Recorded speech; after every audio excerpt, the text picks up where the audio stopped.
네, 안녕하세요. 이번 생성형 AI 이해와 활용 특강 시간에는 트랜스포머 코드를 직접 구현을 해보는 그런 시간을 가져보도록 하겠습니다. 네, 그래서 이어서 바로 고랩 환경에서 다시 인사드릴 수 있도록 하겠습니다. 네, 안녕하세요. 그러면 이번 시간에는 여기서 트랜스포머 아키텍처 코드를 하나하나씩 구현을 해보는 그러한 실습 시간을 가져보도록 할 겁니다. 자, 그러면 우리가 먼저 트랜스포머 아키텍처가 무엇이었는지부터 복습을 한번 시작을 해봐야겠죠?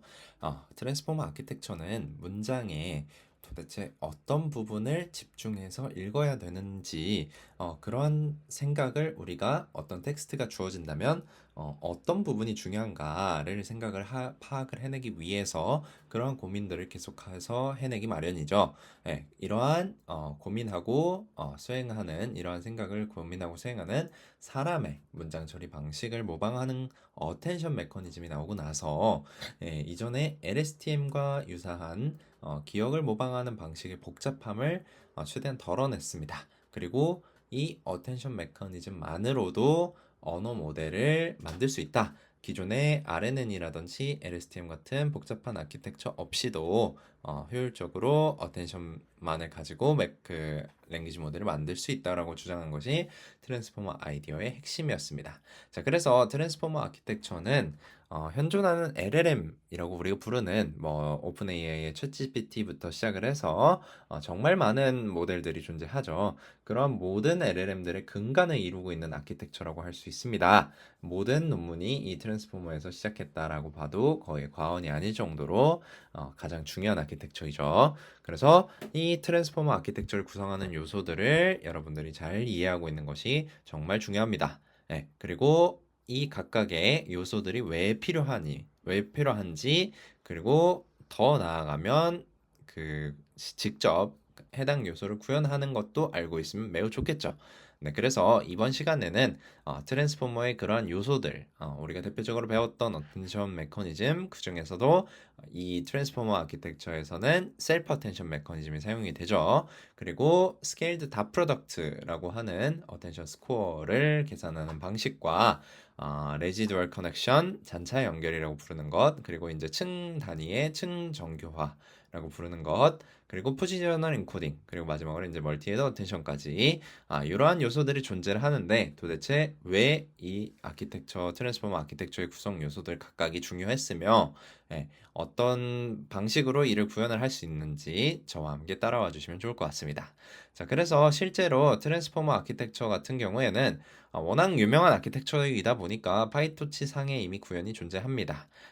그렇지만 이를 실제로 이해하기 위해서는 이 각각의 요소들을 좀 구현을 해보자라는 취지로 이러한 실습을 진행을 해본다라고 이해를 해주시면 좋을 것 같고, 실습 내용은 트랜스포머 각 요소들의 필요성을 다시 한번 이해를 해본 다음에 트랜스포머 각각의 요소들을 직접 구현을 해보는 그런 시간을 가져보도록 하겠습니다. 자, 그러면 파이토치 트랜스포머 딕셔너리 이 도큐멘테이션부터 한번 보면은요. 이렇게 클래스, 토치 뉴럴 네트워크의 트랜스포머 클래스가 구현이 되어 있습니다. 이 트랜스포머 클래스를 정의하기 위해서는 뭐 D 모델, num 헤드, num 엔코더 레이어, num 디코더 레이어, 디멘션 피드 포워드, 드롭 아웃, 액티베이션 등등등 쭉 정말 많은 값들이 들어가 있는 것을 우리가 알 수 있습니다. 그래서 실제 여기 소스 버튼을 눌러 보시면은요. 실제 트랜스포머를 구현하고 있는 클래스가 여기 있네. 이렇게 와서 찾아보실 수 있습니다. 근데 이 트랜스포머의 구현은 뭐 사실상 매우 표준적인 구현이죠. 우리가 세계적으로 많이 쓰는 정말 많이 쓰는 라이브러리의 구현이니까 정말 표준적인 구현인데 우리가 이해를 하기에는 조금 복잡하게 생겼을 수 있습니다. 그래서 좀 요소별로 뜯어보면서 결국에는 우리가 사용하는 이 트랜스포머의 아키텍처가 각각의 요소들이 어떻게 구성되어 있는가, 트랜스포머 엔코더는 무엇이고, 또 트랜스포머 엔코더 내부에 이제 멀티헤드 어텐션 레이어 하나하나는 어떻게 생겼는가, 그런 부분들을 쭉 보면서 여기에 이제 파편적으로 구현되어 있는 여러 개의 것들을 우리가 한꺼번에 그 각각 요소별로 분해를 해서 필요성과 함께 같이 살펴보는 그런 시간을 가져보도록 하겠습니다. 자, 그럼 다시 돌아와서요. 처음에 어텐션 메커니즘부터 다시 시작을 해봅시다. 어텐션 메커니즘. 우리 수업 시간에 얘기를 하면서 이런 그림을 봤었습니다. 아, 여기 좌우가 지금 동일하죠. 그러니까 이거는 셀프 어텐션 메커니즘에 해당한다. 쿼리 키 밸류를 가지고 우리가 어텐션 스코어를 계산을 해서 어텐션 스코어에 이제 가중합을 취해주는 밸류에 대해서 가중합을 취해주는 그런 그 메커니즘이 어텐션 메커니즘이라고 했는데 이 메커니즘은 결국에는 우리가 메이킹을 예시로 든다면 메이킹을 연관지어서 볼 때 러라는 단어와 2009 그리고 making more difficult 이런 단어들과 다른 단어들 예를 들어서 뭐 American 아니면 majority 이런 단어들과 비교했을 때 여기 이렇게 선이 가고 있는 단어들에 대해서는 조금 더 집중해서 봐야 되지 않을까. 그러한 부분에 해당하는 우리가 이것을 뭐라고 부르냐면 이 메이킹의 맥락이 어디서 등장하는가 이렇게 표현을 할 수가 있습니다. 그러면은 이 메이킹의 맥락을 구성하는 요소들을 담고자 하는 것이 바로 어텐션 메커니즘이라고 볼 수 있겠죠. 자, 그러면 설명을 같이 한번 보면서 확인을 다시 해봅시다. 어텐션 메커니즘이 LLM의 매우 기본이 된다고 얘기했었고 결국엔 어디에 집중을 해볼 것이냐 그러한 메커니즘의 직관을 인공신경망으로 옮긴 것이다 라고 우리가 얘기를 했었다.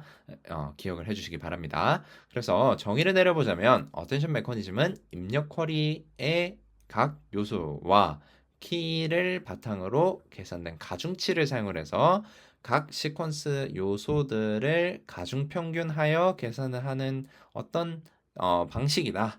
그래서 말이 상당히 어려운데 이제 하나하나씩 분해해서 같이 살펴보자면 여러 피처 벡터들의 평균을 구할 것인데 결국에는 각 요소 값에 따라서 중요도를 달리 반영하고자 하는 것이다.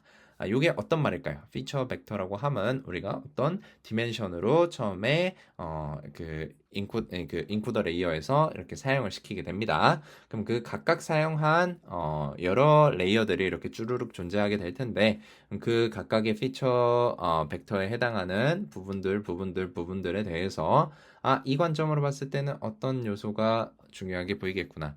이런 것들을 계산을 하고자 하는 게 어텐션 메커니즘이다. 이렇게 이해를 할 수 있습니다. 즉 단어를 표현하는 단어 각각의 이 토큰 단위로 표현하는 어떤 벡터들이 있고 그것들 간의 관계를 그것들 간의 어떤 맥락에서 특정 요소가 어떤 부분에 집중해서 봐야 되는가 이런 부분들을 반영할 수 있게끔 하는 그 정보를 담고 있도록 만들어주는 것이 이 어텐션 메커니즘이라고 얘기를 했었고 그래서 필요한 구성 요소는 총 4가지였습니다. 쿼리, 키, 밸류. 쿼리는 어떤 정보를 집중해서 보고 싶은지를 나타내는 즉 지금 여기 이 이미지에이시로는 메이킹이 되겠죠. 그리고 키 같은 경우에는 각 입력 요소마다 존재합니다.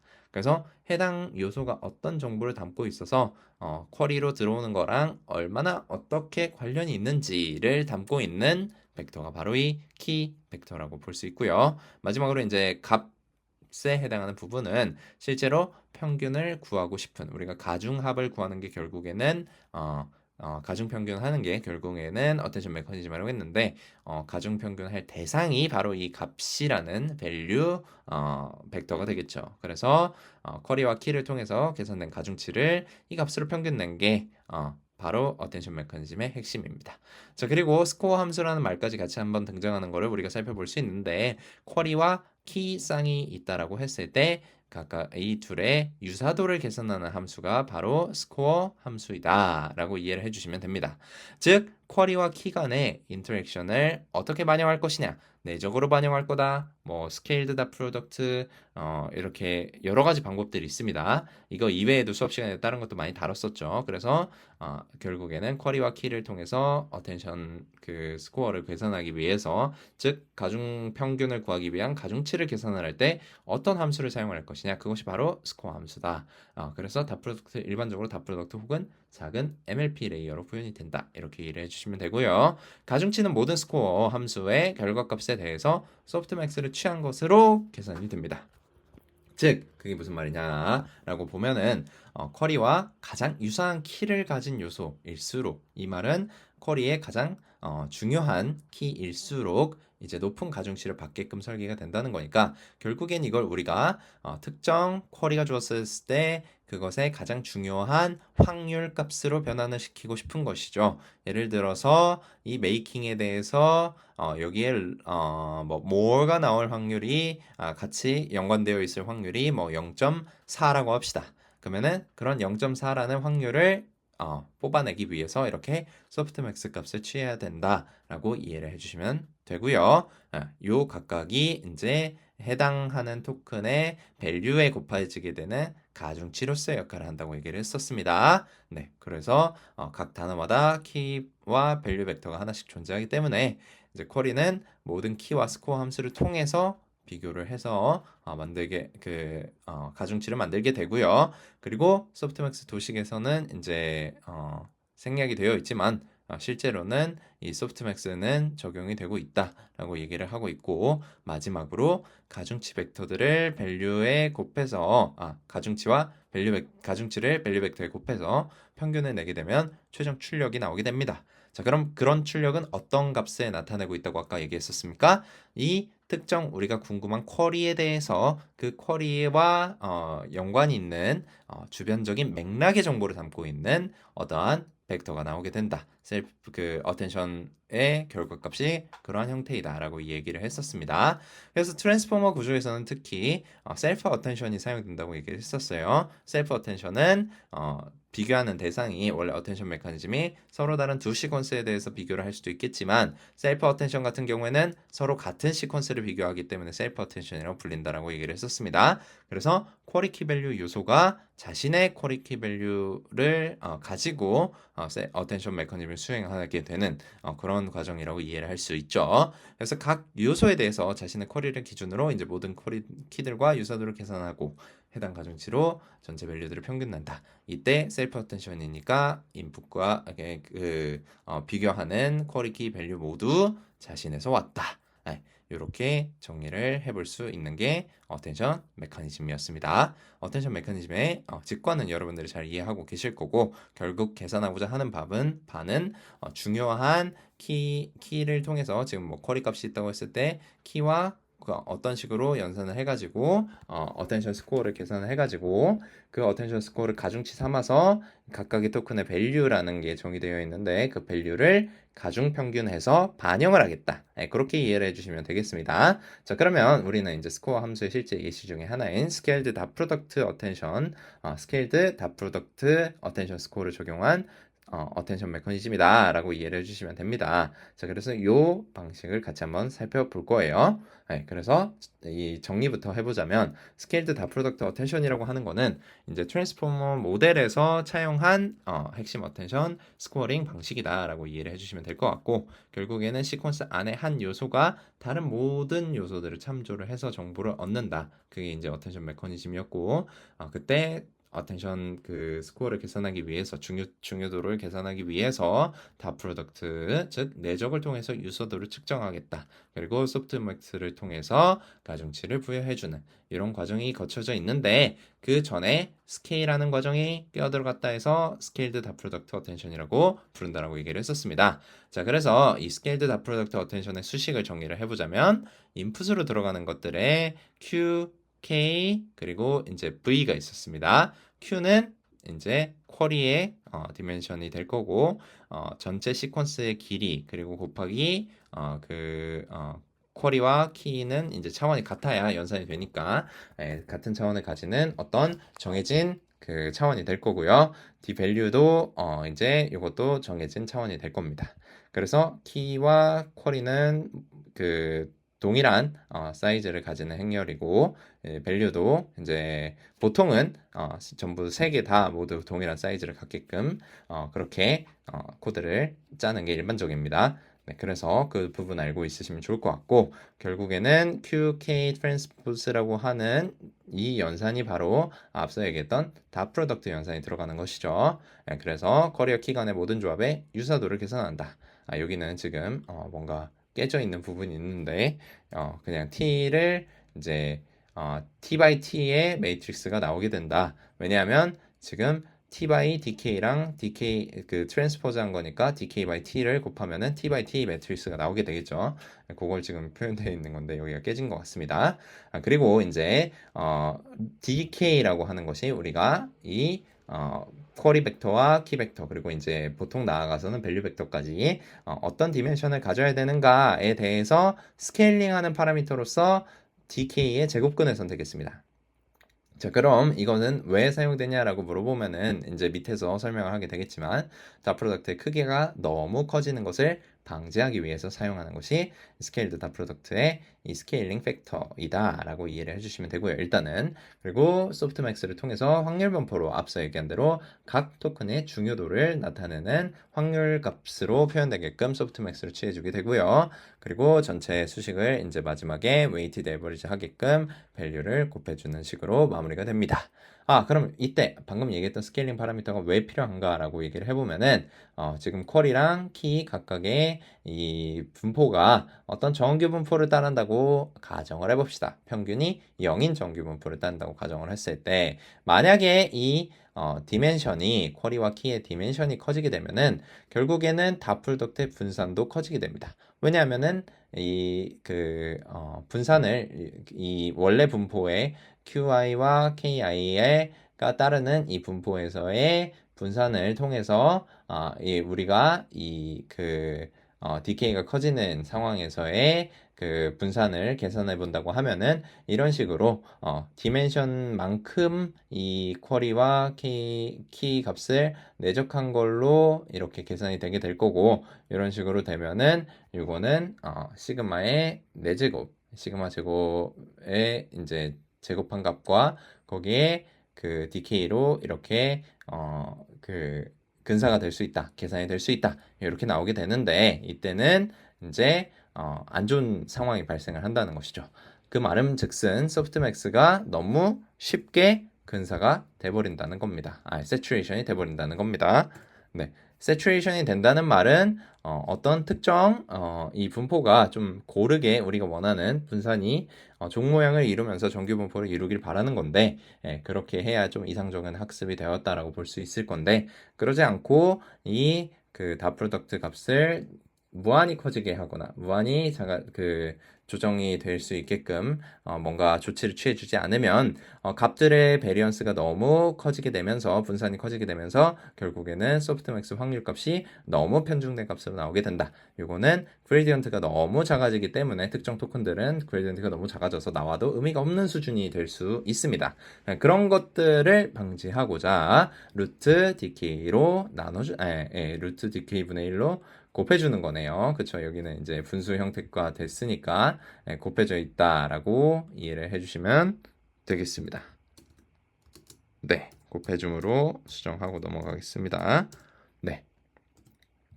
자, 그러면 우리가 지금 결국에는 스케일드 다 프로덕트의 그 스케일링이 필요한 이유까지 살펴보았고 그래서 셀프 어텐션에서는 결국에는 쿼리 키 밸류가 같은 시퀀스로부터 나올 거다 이것만 인지하고 코드로 같이 한번 넘어가 보도록 하겠습니다. 그래서 여러분들 항상 코드 실행하기 전에는 여기 파일을 드라이브에 4번 저장하셔서 4번에 가셔서 런타임 같은 경우에는 런타임 유형을 GPU로 무조건 맞춰주시고 연결을 하시고 코드를 실행을 해주시기 바라겠습니다. 그래서 여기는 사전 준비 부분이라고 적어두었고요.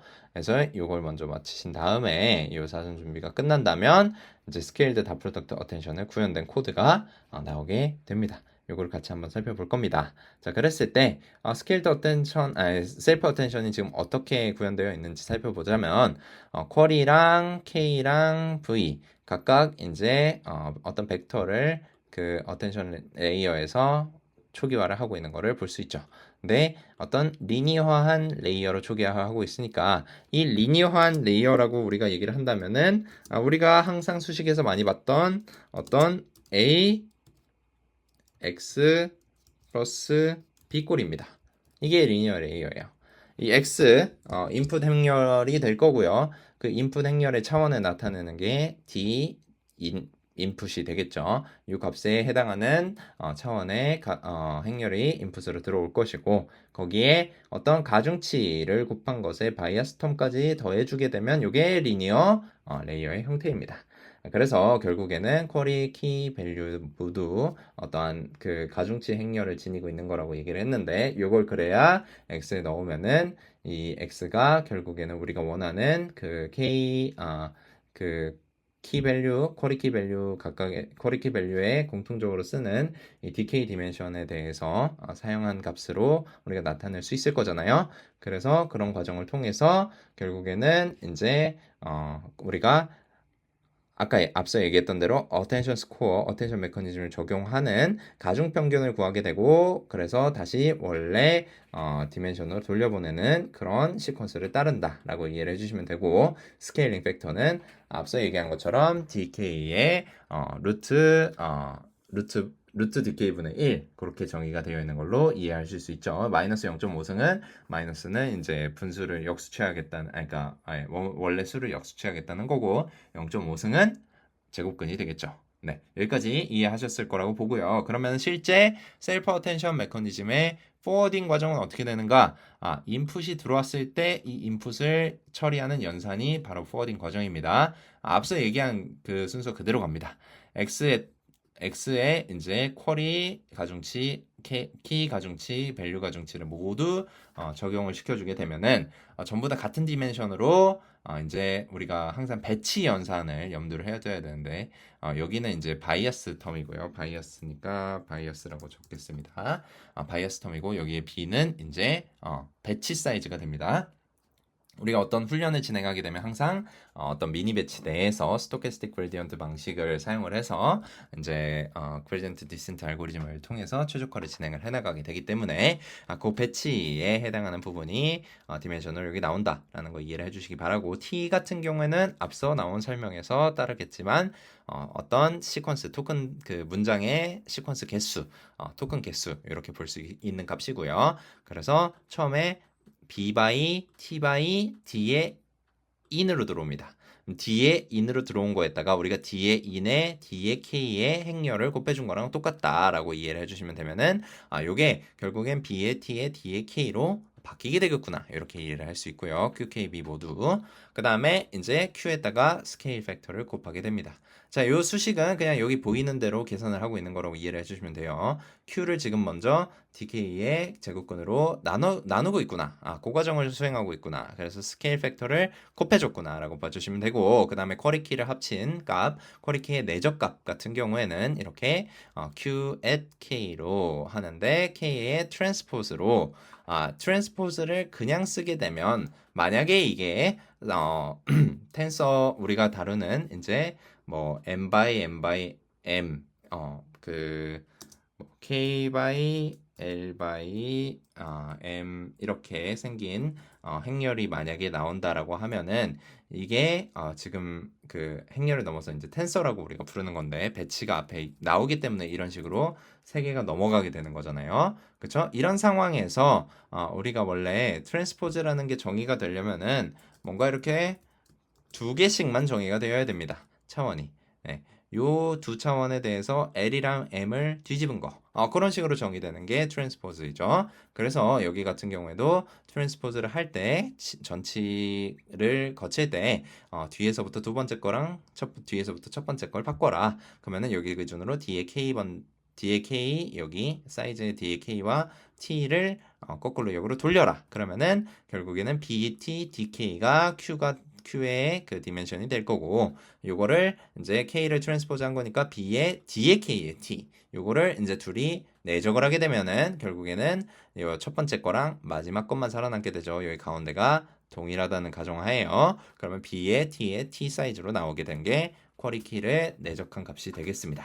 그럼 쿼리키를 내적한 값을 결국에는 소프트맥스를 취해가지고 확률 분포로 바꾸게 되겠죠. 이 과정에서는 딱히 디멘션이 변하지 않습니다. 그냥 확률값으로 분포가 반환이 된다. 이렇게 이해를 해주시면 되고, 마지막으로 우리가 어텐션 스코어, 즉 가중합을 계산을 해주게 되면은, 그러면은 지금 밸류 벡터 같은 경우에는 이제 B의 T에 D의 K 차원을 가지고 있었는데, 그럼 다시 D의 K 차원 관점으로 각각의 토큰들 중에서 가중치에 해당하는 확률 값을 들고 있는 게 이 소프트 QK였을 거잖아요. 네, 거기에 각각의 요소들과 이 밸류의 각각의 요소들의 곱한 거를 이제 최종적으로 계산을 해주게 되고, 이제 그렇게 나온 게 이제 어텐션 스코어 값이다라고 얘기를 해줄 수 있습니다. 그리고 이제 최종적으로 요거를 다시 돌고 돌아서 원래 처음에 들어왔었던 인풋 디멘션에 맞게끔 거꾸로 역으로 이제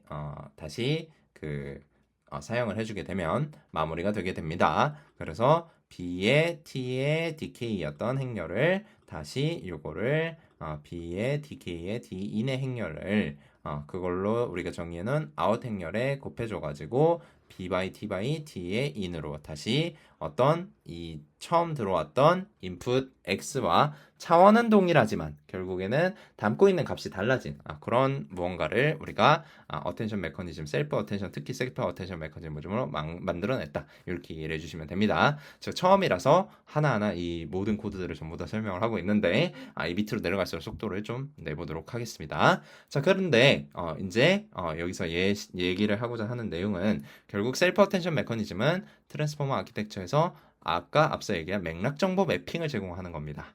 이 맥락 정보 매핑이 결국에 어떤 관점에서 뭐가 중요하고 어떤 관점에서 뭐가 중요하고 이 단어는 뭐랑 연결되어 있어서 그런 문장 내에서의 여러 가지 정보를 담고 있는 매우 핵심적인 역할을 한다고 볼 수 있습니다. 그렇지만 셀프 어텐션 메커니즘만으로는 표현력이 좀 부족합니다. 표현력이 부족하다는 거는 어텐션 메커니즘만 넣어놓고 그거를 그냥 모델로 쓰기에는 우리가 원하는 출력값을 뽑아내기에 적절치 않다. 이런 얘기로 봐주시면 됩니다. 그래서 맥락 정보를 결국에 담고 있는 어떤 값들을 우리가 원하는 다시 이제 우리가 원하는 건 결국 LLM 생성형 AI 모델을 만드는 거잖아요. 그러면은 원래 이 맥락 정보를 담고 있는 컨텍스추얼 맵을 생성한 다음에 그걸 바탕으로 다시 이 뒤에 새로 생성해 나갈 토큰들의 분포를 예측해줄 그런 순방향 신경망, 즉 피드 포워드 네트워크가 필요하게 됩니다. 그래서 이에 대한 분석은 관심 있으신 분들은 여기를 들어가서 찾아보시면 자세하게 어텐션 메커니즘을 사용하는 이 트랜스포머가 어떻게 시퀀스 투 시퀀스 모델을 잘 구현을 하고 있는가, 얼마만큼 어떤 요소들이 어떤 역할을 하는가에 대해서 좀 더 자세하게 써놓은 논문이니까 이거 참조해 주시기 바라고요. 일반적으로 피드 포워드 층이라고 하면은 이런 식으로 MLP 레이어를 말합니다. MLP는 우리가 배웠던 멀티 레이어 퍼셉트론의 약자이고요. 그냥 생긴 게 방금 봤었던 리니어 레이어가 액티베이션 펑션 거쳐가지고 리니어 레이어를 한 번 더 거친 형태이구나. 이게 그냥 멀티 레이어 퍼셉트론으로 정리가 됩니다. 이렇게 이해를 하셨을 거라고 생각이 들고, 이 피드 포워드 레이어를 구현을 하는 그것을 코드도 같이 한번 살펴보면 되는데, 간단하죠. 리니어 첫 번째, 안에 거 리니어 레이어, 밖에 거 리니어 레이어, 여기 W2에 해당하는 거요. 그리고 액티베이션 펑션, 활성화 함수까지 이렇게 렐루로 지정이 되게 되면은 포워드 과정은 어떻게 된다? 처음에 리니어 1을 통과를 시키고, 리니어 1을 액티베이션을 통과를 시키고, 리니어 2에 통과시키면 된다. 아이고 간단하죠. 여기 그 차원은 여러분들이 직접 보시면서 따라와 주시기 바랍니다. 더 이상 설명하진 않을게요. 그래서 이렇게 우리가 나이브하게 셀프 어텐션 메커니즘을 구현하고 피드 포워드 네트워크를 마지막으로 만들어준 이런 형태의 모델을 하나 만들어 본 겁니다. 나이브 셀프 어텐션이라고 부를게요. 요거에는 이제 기본으로 제공하는 이제 인베딩 벡터를 만드는 내장된 파이토치 라이브러리에서 지원하는 인베딩 레이어를 그냥 하나 갖고 와 봤고요. 그래서 보캡 사이즈를 인풋 디멘션 사이즈, 즉 모델에서 처리하는 인베딩 벡터의 디멘션 사이즈로 우리가 먼저 사용을 하게 하는 이 인베딩 레이어를 하나 갖고 와서 정의를 했고요. 그리고 방금 구현한 셀프 어텐션과 피드 포워드를 거쳐서 최종적으로 보케블러리 분포로 다시 바꿔주게 되는 이런 아웃 레이어까지 존재를 하는 걸 이 모델에서 정의를 했고요. 그럼 포워딩 과정은 어떻다? 인베딩 거쳐서 보캡 벡터, 그러니까 토크나이즈 하면은 보캡 사이즈 복캡 사이즈만큼의 디멘션을 가지는 벡터가 나올 거잖아요. 그 복캡 사이즈만큼의 디멘션 나온 거를 이제 모델에 임베딩 벡터 사이즈, 임베딩 디멘션 사이즈로 사용을 한번 해주고 그게 셀프 임베딩을 적용하면 그렇게 될 것이고 그것에 대해서 이제 셀프 어텐션 레이어를 적용하게 되면 그대로 차원 안 변하고 나온다고 얘기했었습니다. 차원 안 변하고 나온 값이 이번에는 원래 여기는 임베딩 벡터였다면 임베딩 벡터를 이제 한번 그 셀프 어텐션을 돌린 거니까 결국에 여기 나오는 값은 뭐다? 이 주변의 분포, 맥락적인 정보들을 담고 있는 게 값으로 축적되어서 바뀐 이 벡터가 된다. 그렇게 이해를 해주시면 되고 그거를 최종적으로 우리가 이제 토큰 생성하는 그 분포 방식으로 바꾸기 위해서 플리 커넥티드 레이어 피드 포드 네트워크를 통과시켜 줍니다. 그러면은 결국에는 이거도 그 디멘션을 앞뒤로는 인풋 아웃풋으로는 바꾸지 않고 이제 최종적으로 그러면은 우리가 원하는 거는 이 지금 문제 상황을 제가 아까 설명을 자세히 드리지 않았는데 사전 준비해서 그 구성한 문제 상황이 뭐냐면 이렇게 두 가지 토큰, 세 개의 토큰이 연달아 주어지고 그 뒤에 나올 토큰을 예측하는 문제로 둔 겁니다. 그래서 1.2 하면은 또다시 이제 점이 나와야겠죠. 그리고 이제 3점 이런 식으로 갈 거니까요. 그런 식으로 이해를 해주시면 됩니다. 그래서 점, 3점이 나오면은 4가 나와야 된다. 이런 식으로 문제의 예측 문제로 지금 데이터셋을 아주 나이브하게 만들어 둔 것이고 그래서 우리가 결국에 예측해야 되는 시퀀스 맥스 토큰은 한 개겠죠. 그쵸? 그래서 토큰 하나를 잘 만들어내는 거를 목표로 하는 랭귀지 모델을 구현을 하고 있다. 그렇게 이해를 해주시면 되고 그래서 이 모델은 마지막에 그래서 피드 포드 네트워크까지 돌린 거를 지금 그러면은 이제 배치 사이즈 곱하기 시퀀스 랭스만큼의 그 개수를 가지는 벡터들이 있을 건데 그 중에서 우리는 평균을 내서 가장 이제 출력이 한 단어로 나올 수 있게끔 만드는 민플링 과정을 거쳐 줄 겁니다. 그리고 민플링 과정을 거친 거를 이제 아웃풋 레이어를 거쳐서 복캡 디멘션으로 다시 떨궈주게 되는 거죠. 그러면은 뭐가 나옵니까? 각 단어 보케블러리 확률이 나오게 될 것이고요. 그래서 그 모델은 이제 토큰 하나를 맥스로 주어진 인풋에 따라서 추정을 할 수 있는 그런 모델이 되겠죠. 그래서 이 모델을 초기화를 하고 그래서 이 모델을 학습을 시켜보는 거를 앞서 살펴본 데이터로 학습을 시키는 걸로 같이 한번 보겠습니다. 그래서 이렇게 간단하게 핏을 진행을 해서 학습을 한 사이클 거치게 되면은요. 그럼 어떻게 나오냐? 지금 에폭을 5번 정도 돌려봤더니 accuracy가 대략 46.87 정도까지 올라가는구나. 그러면은 지금 우리가 앞에 3개의 토큰이 주어지고 그 뒤에 따라 나올 토큰이 무엇인가를 물어보는 그러한 형태의 매우 단순한 문제를 본다고 문제를 줬다고 했을 때 반의 확률로 맞추고 있구나. 근데 실제로 이게 예측해야 되는 게 2개 중에 하나를 예측하면 되는 게 아니죠. 네, 어떻게 되고 있냐면 지금 여기서는 뭐 19 어쩌고저쩌고 쭉 가고 있습니다. 네, 그러면은 이 쭉 가고 있는 그 토큰 여러 가지 개수 중에서 하나를 골라야 되는 그런 문제점이 될 겁니다. 문제 상황이 될 겁니다. 그래서 원래 랜덤으로 뭐 픽하게 된다면은 매우 낮은 성능을 보일 텐데 그에 비해서 지금 셀프 어텐션과 피드 포워드 네트워크를 한 층만으로 간단하게 쌓았음에도 불구하고 거의 절반은 맞출 수 있는 그런 정확도를 가지는 모델이 나오는 것으로 우리가 확인을 해볼 수 있겠죠. 네, 그렇지만 뭔가 부족합니다. 우리가 원하는 건 이렇게 50% 확률로 맞추는 50% 확률도 안 되게 맞추는 모델이 아닙니다. 훨씬 더 정확한 모델, 정교한 모델을 요구하고 있죠. 심지어 이건 문제 자체도 매우 간단한데 50%가 안 되는 정확도는 좀 안타깝다고 볼 수 있습니다. 자, 그러면은 이 이후에 이걸 보강하기 위해서 나온 게 뭡니까? 멀티헤드 어텐션이 있었죠. 멀티헤드 어텐션 같이 한번 살펴볼 겁니다. 멀티헤드 어텐션 같은 경우에는 어떤 과정을 거치게 됩니까? 트랜스포머 구조에서 핵심이 되는 셀프 어텐션을 이제 더 강력하게 확장하는 방식이 바로 멀티헤드 어텐션인데요. 우리가 이걸 비유를 들면서 설명한 게 뭐였죠? 여러 사람들이 팀으로 일할 때 어떻게 일합니까? 각자 사람마다 생각하는 방향과 방식과 배경과 이런 맥락이 다 다릅니다. 그래서 서로 집중하고 잘할 수 있는 부분이 달라요. 그러면은 혼자서 일하는 것과 비교를 해봤을 때 여럿이서 일을 하면서 팀으로 일을 했을 때 장점은 무엇이냐라고 하면은 바로 혼자 일했을 때 놓칠 수 있는 부분을 챙길 수 있는 게 매우 장점이다. 그래서 단일 어텐션 헤드, 셀프 어텐션 하나만 넣었을 때보다 문맥의 한 측면만 바라볼 수 있는 그렇게 옵세스 될 수 있는 관점이 있기 때문에 다양한 관점에서 정보를 통합하기 위해서 여러 개 헤드를 병렬로 사용해야 한다.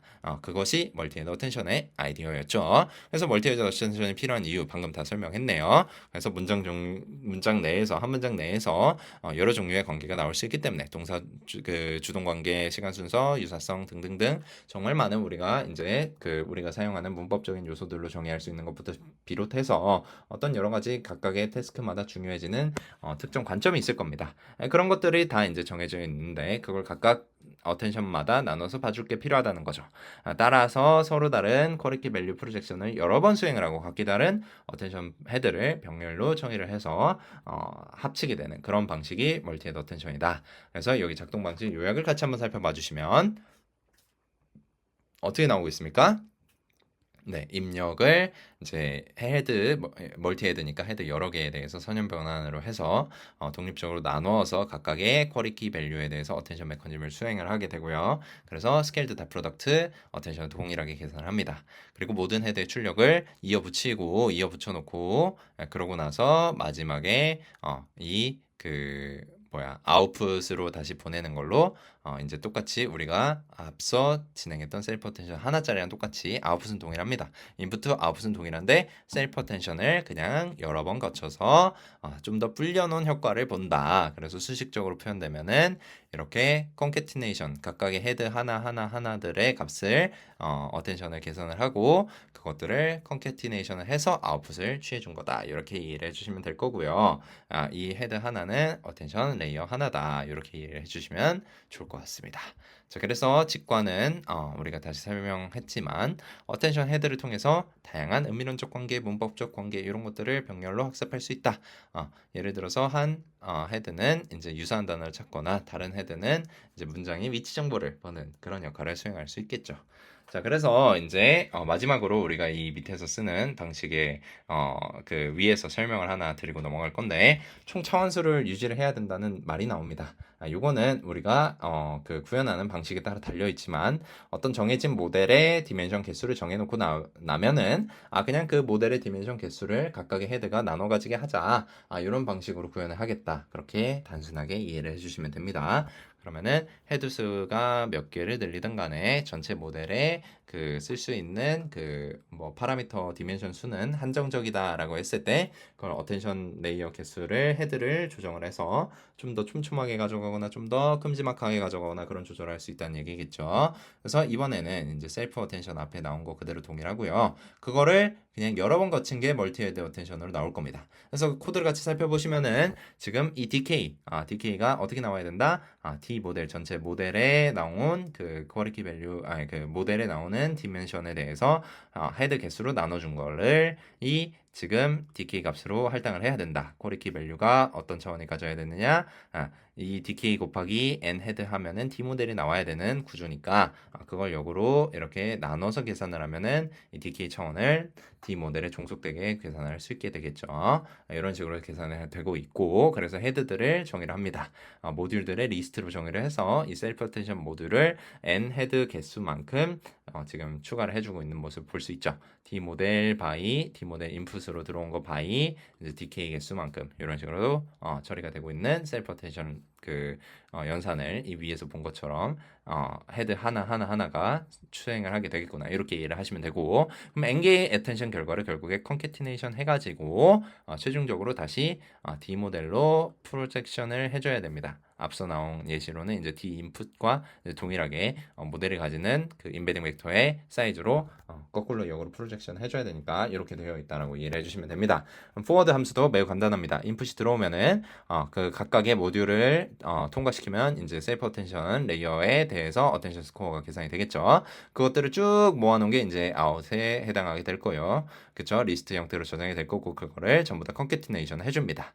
이것도 역시 배치 형태로 정의가 될 수 있기 때문에 맨 마지막 차원에 해당하는 각각의 헤드에서 나온 값들을 모두 통일할 수 있게끔 요 그 dk by n 헤드에 대한 값들을 모두 concatenate 해라라고 명시적으로 어떤 디멘션에 대해서 concatenation 해야 되는지 보여준 거이고요. 그리고 최종적으로 이렇게 concatenation을 끝낸 아웃풋을 다시 D 모델로 투영을 해주는 방식이 요 멀티헤드 어텐션의 구현이다. 이렇게 볼 수 있을 것 같습니다.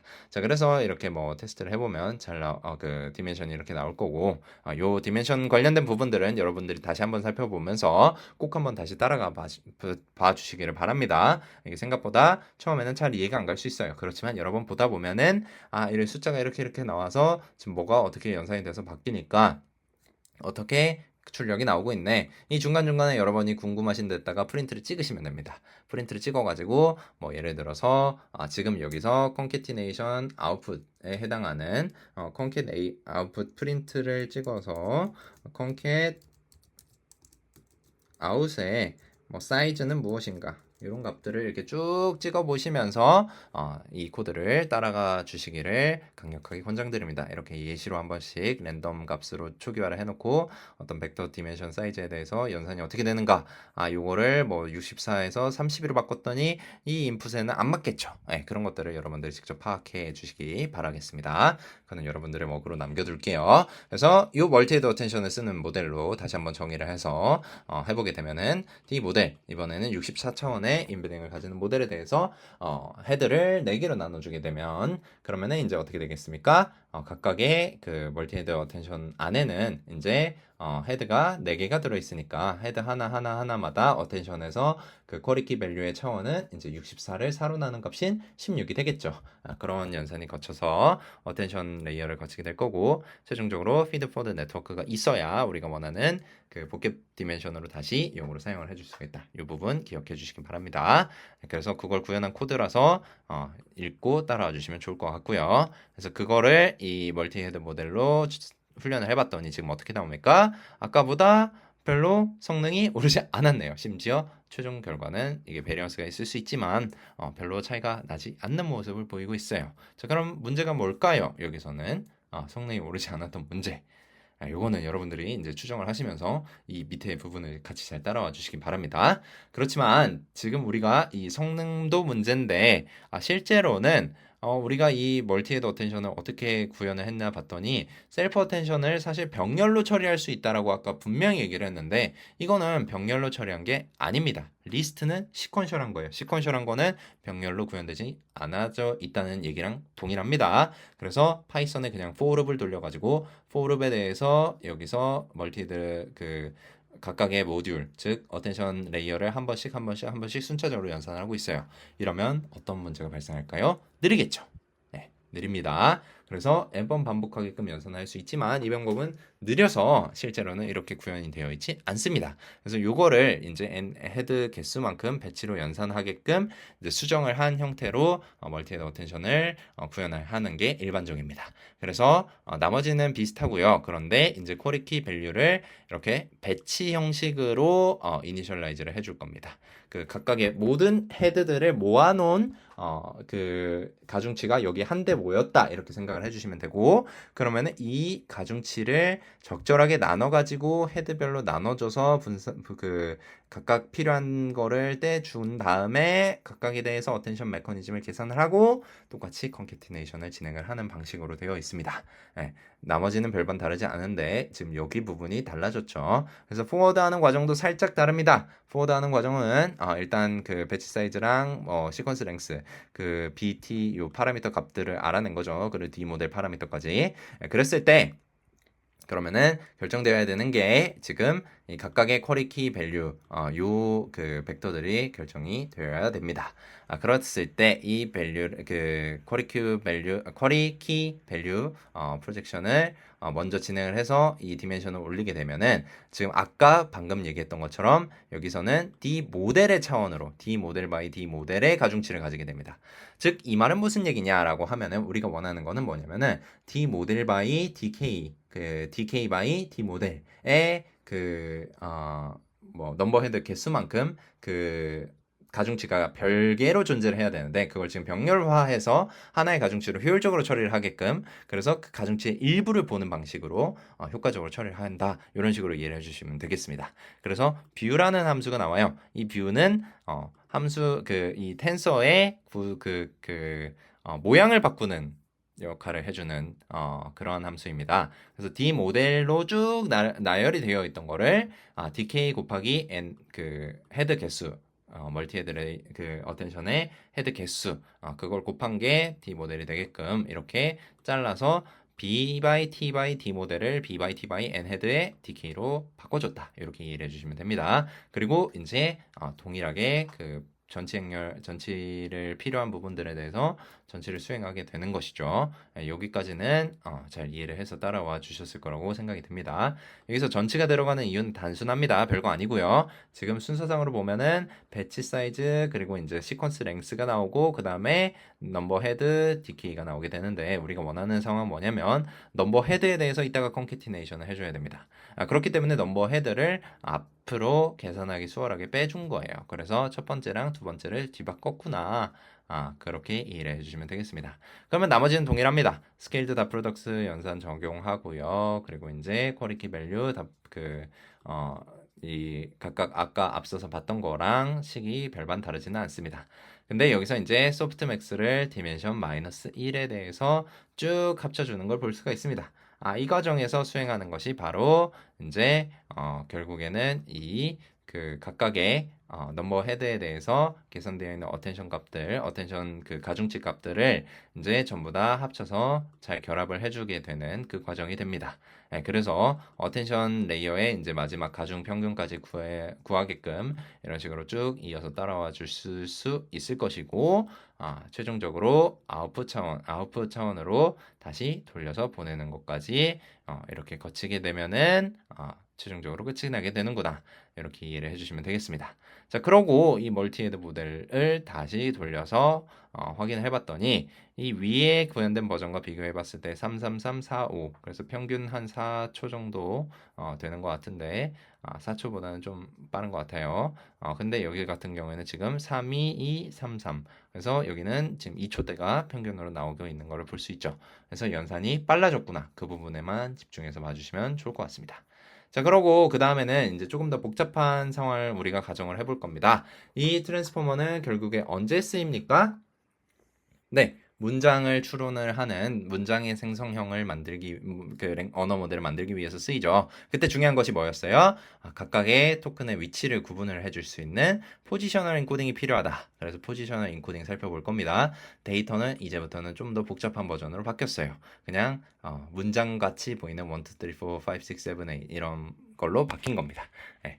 이렇게 이해를 해주시면 되고요. 자, 그랬을 때 포지셔널 인코딩이 뭐냐라고 물어보면은 포지셔널 인코딩을 임베딩 벡터에 더해주어야만 이 i와 m과 student 이 각각의 순서가 구분이 될 수 있다는 겁니다. RNN이라든지 이제 CNN은 기본적 RNN 같은 경우만 살펴본다면 기본적으로 이제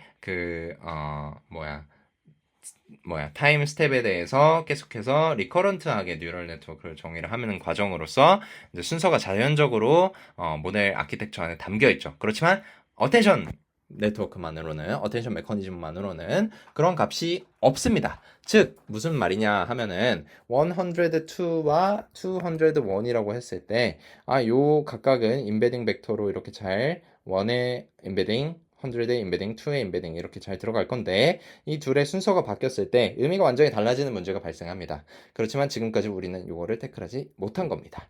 그래서 100, 1, 2 이런 거는 이제 문법적으로 말도 안 될 뿐더러 순서를 잘 지정을 해줄 필요가 있겠다 이렇게 이해를 해주시면 됩니다. 자, 그래서 문제점은 어텐션을 사실 순서를 모르고 있구나. permutation equivalent 하다는 거는 순서를 어떻게 바꿔도 다 동일한 값을 결국엔 뽑게 되어 있다라는 문제점이 있다는 겁니다. 그러면은 결국에 임베딩 벡터를 포지셔널 인코딩을 더해서 순서라는 개념을 모델에게 알려줘야겠죠. 네, 그게 이제 이 포지셔널 인코딩의 핵심이고 그 방식으로 고정된 사인 코사인 기반의 인코딩 우리가 이거를 사이너소디얼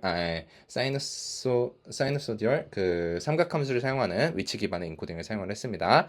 이걸 사용하는 이제 배경적인 맥락은 뭐가 좀 더 복잡한 게 있지만 우린 그거는 좀 생략을 하기로 하고 그래서 요렇게 표현된 형태로 그냥 사인 코사인 위치로 어떤 포지셔널 인코딩을 추가를 해서 각각의 인베딩의 벡터에 더해주게 되는구나.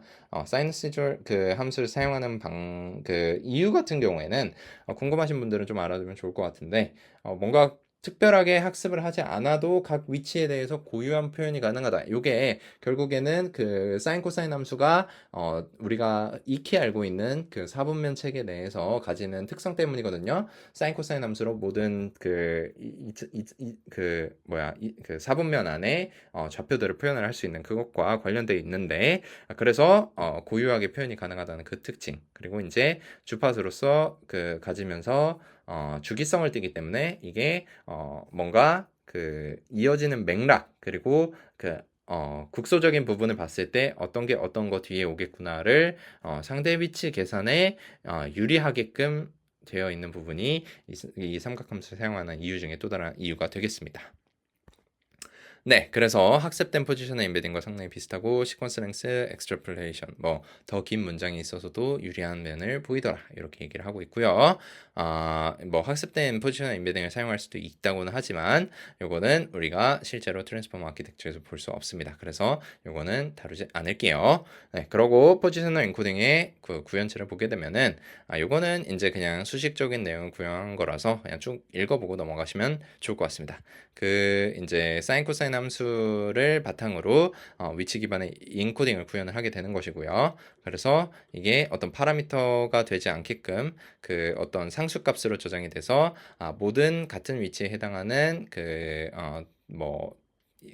벡터들은 전부 다 같은 이 포지셔널 인코딩이 할당될 수 있도록 이렇게 적용이 되겠구나라고 봐주시면 되고요.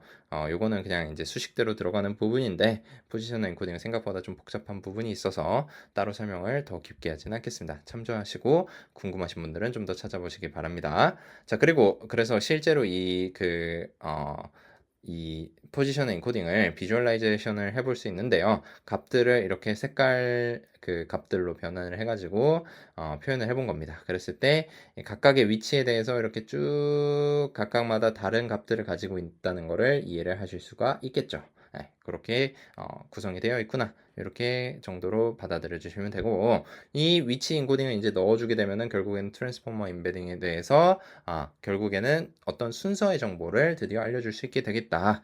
그래서 포지셔널 인코딩까지 적용을 해주는 걸로 최종적인 트랜스포머의 인베딩이 정의가 된다. 그리고 그걸 모델에 덮어 씌워서 이제 이걸로 한번 확인을 해보게 되면은 놀랍게도 어큐러시가 더 떨어집니다. 네.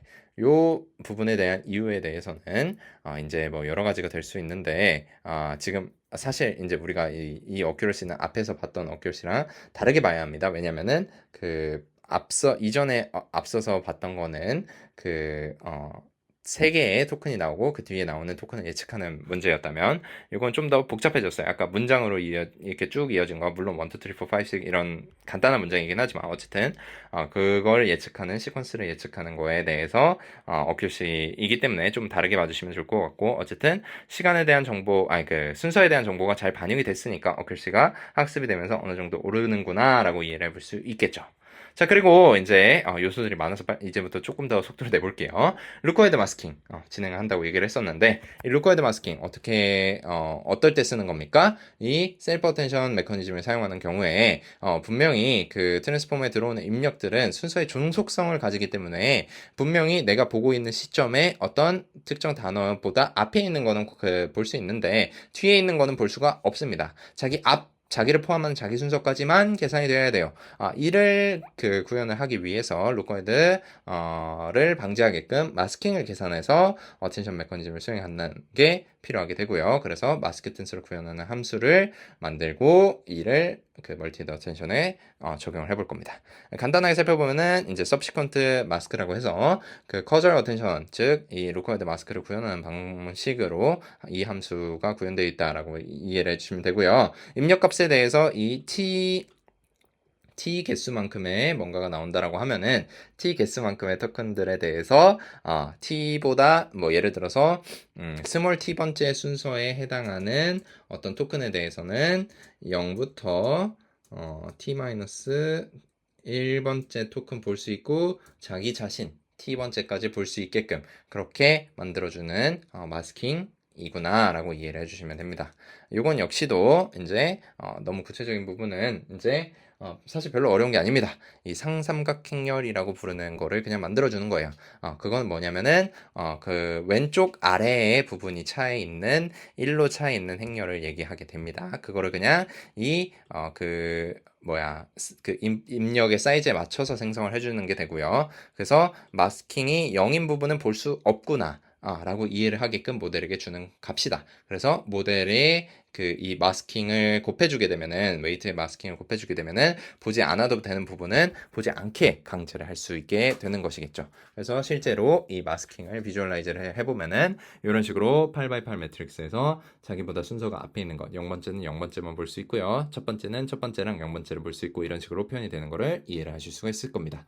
요거를 이제 멀티헤드 어텐션에 넣고, 적용을 해보면은요, 지금 이 get subsequent mask라는 함수가 이 안에 들어가서 지금 어느 부분에 적용이 되어 있냐면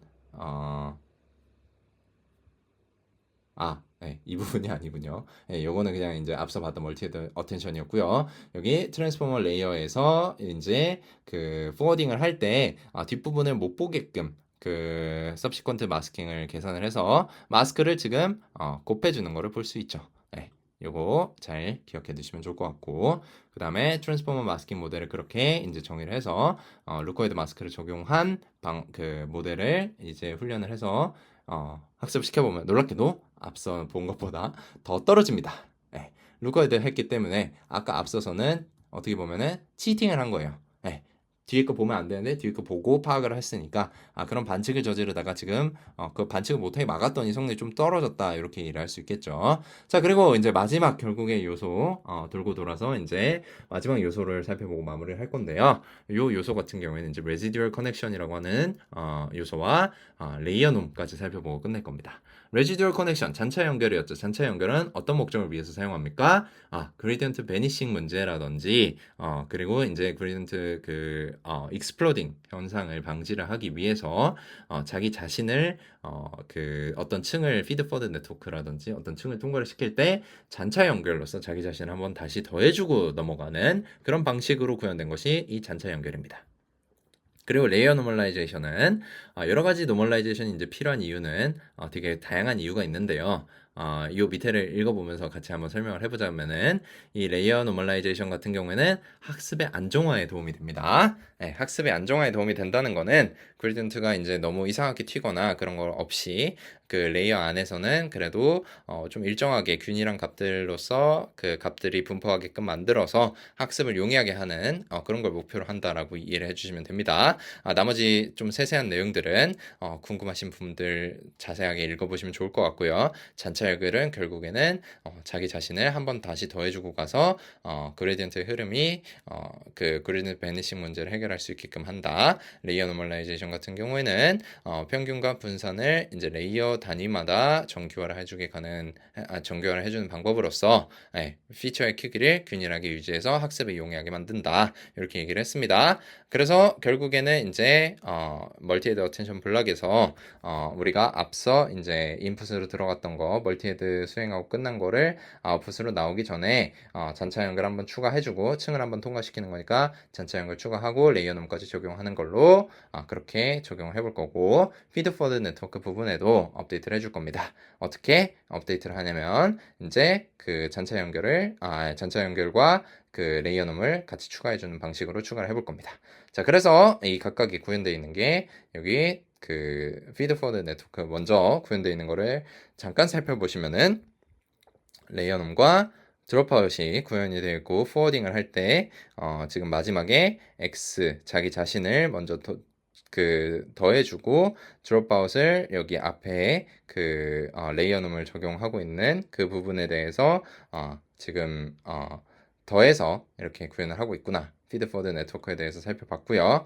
이제 멀티헤드 그 어텐션에 대해서도 이 멀티헤드를 이제 결국에는 그 계산을 한 다음에 지금 이 밑에 쭉 살펴보시게 되면은 네, 여기 멀티헤드의 포워딩의 마지막 부분에도 드롭아웃이라고 하는 거랑 이제 레이어놈을 적용한 결과물을 거기에 플러스로 잔차열경까지 추가된 걸로 이렇게 바뀌었구나라고 이해를 해주시면 좋을 것 같습니다. 자, 그렇게 해서 최종적으로 우리가 1차적으로 완성을 시켜본 트랜스포머 모델을 가지고 이제 최종 학습을 진행을 해보게 되면은요, 아이고 놀랍게도 어큐러시가 바로 70 몇 점까지 오르게 됩니다. 매우 괄목할 만한 성과죠. 그쵸? 네, 그 앞서서 훈련이 잘 안 되어서, 사실 아키텍처는 밸리드한데 훈련이 잘 안 되어서 성능이 잘 안 나왔었구나, 이렇게 이해를 하실 수 있을 겁니다. 네, 그래서 이런 식으로 최종적으로 트랜스포머 아키텍처까지 이렇게 구현을 해주시게 되면은 간단한 데이터셋에 대해서는 74점 정도까지 성능이 쭉 올라서 리즈너블한 수준으로 뽑힌다, 이렇게 얘기를 해볼 수 있을 것 같습니다. 오늘 되게 긴 내용, 이 트랜스포머 아키텍처의 각각의 요소들의 중요한 이유, 왜 필요한지 그거를 다시 한번 살펴보면서 구현은 어떻게 되어 있는지 이걸 얘기를 하느라 상당한 오랜 시간을 투자를 해서 실습을 같이 진행해 보았는데요. 여러분들이 이 이후에 직접 복습을 해주시는 부분이 훨씬 더 중요한 실습이라고 이해를 해주시면 좋겠습니다.